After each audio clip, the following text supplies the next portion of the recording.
शैतानिर्रजीम बिस्मिल्लाहिर्रहमानिर्रहीम। मोहतरम नाजरीन व हाजरीन, अस्सलाम वालेकुम। मास्टर खादिम हुसैन लखन भट्टी की जानिब से खुश आमदीद। आप हमारी वीडियो देखते वक्त हमारा चैनल भी सब्सक्राइब कर दिया करें, आपकी मेहरबानी होगी। हमारा आज का उन्वान है राठी राजपूत, दुलाल राजपूत और फोगट राजपूत। नंबर 1, दाहिया राजपूत। इनका मुर्शिद आला एक चौहान राजपूत मानक राय था, जिसकी माँ धनकर जाट थी। मानक राय के हाँसी का बानी था। एक और रिवायत के मुताबिक इस खानदान का मुर्शिद आला दधेज था, जो हरपाल का था।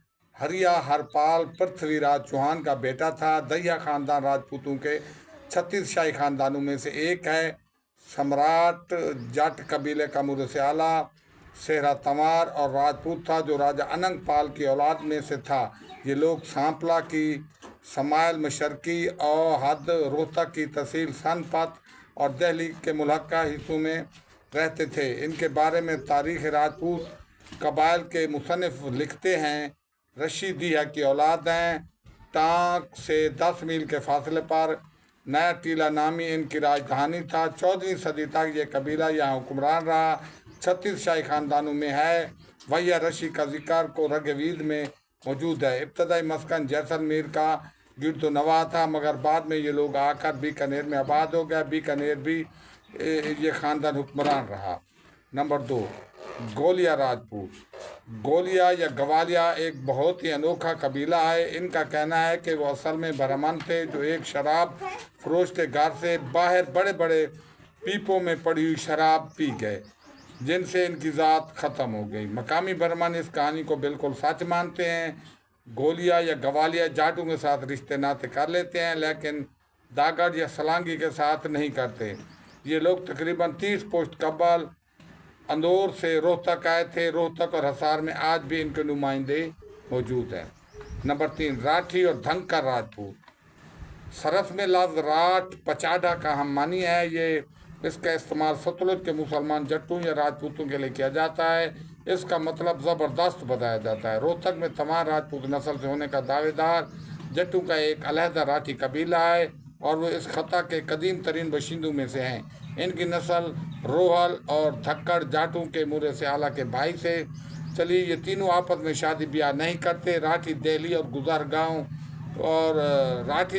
गुड़गांव के साथ साथ रोहतक में पाए गए और लुधियाना में भी वाज़े तौर पर आबाद हैं। इनके नाम पर शुमाली पंजाब में राठियाँ मौजा मशहूर है। धनकर का ताल्लुक भी राठी वाले ख़ानदान से है। वो तकरीबन रोहतक में हिजरत ही महदूद रही और राठी कबीले की महज मकामी शक्ल से ज़्यादा कुछ नहीं। नंबर 4, दुलाल राजपूत। इस कबीले का शुमार रोहतक के बड़े कबाइल में होता है। ये दिल्ली, हिसार और जांड के मुल्हक इलाकों में आबाद हैं। दुलाल खुद को राठौर राजपूत की नस्ल से कहते हैं, जो कोई 30 पुश्ते पहले रोहतक में आकर आन बसा और एक बार गोजर खातून से शादी की, जिसके बतन से 4 बेटे दुलाल, वेसवाल, मान और सिवाग पैदा हुए। इन चारों से 4 कबीले बने, मगर चारों कबीले एक दूसरे के साथ रिश्ते नाते नहीं करते। नंबर 5, अहलावत राजपूत।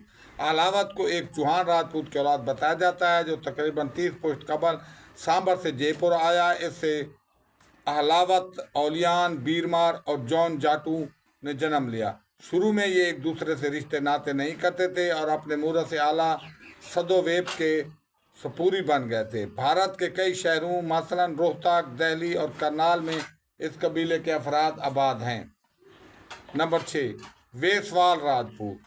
ये वेसवाल भी दुलाल से मिलता जुलता कबीला है। दोनों की रिवायत है एक है। रोहतक, गुड़गांव और करनाल में वाज़े तादाद में आबाद हैं। मेवाड़ और अजमेर में मुसलमानों को वेसवाल के नाम से पुकारा जाता है। नंबर 7, फोगट और सांगवान राजपूत।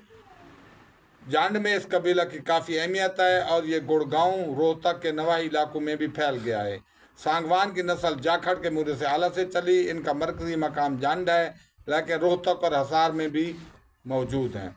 नंबर 8, पवानिया और बहनीवाल राजपूत।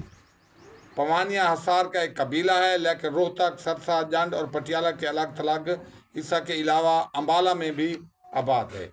बहनीवाल हिसार डिवीज़न और पटियाला में नज़र आते हैं। ये कबीला साहिवाल में भी आबाद है। बीकानेर के तमाम अजला में इस कबीले के अफराद वाज़ तादाद में आबाद हैं। मिस्टर परसर ने इस कबीले का भी तज़किरा किया है। वस्सलाम, खुदा हाफिज़।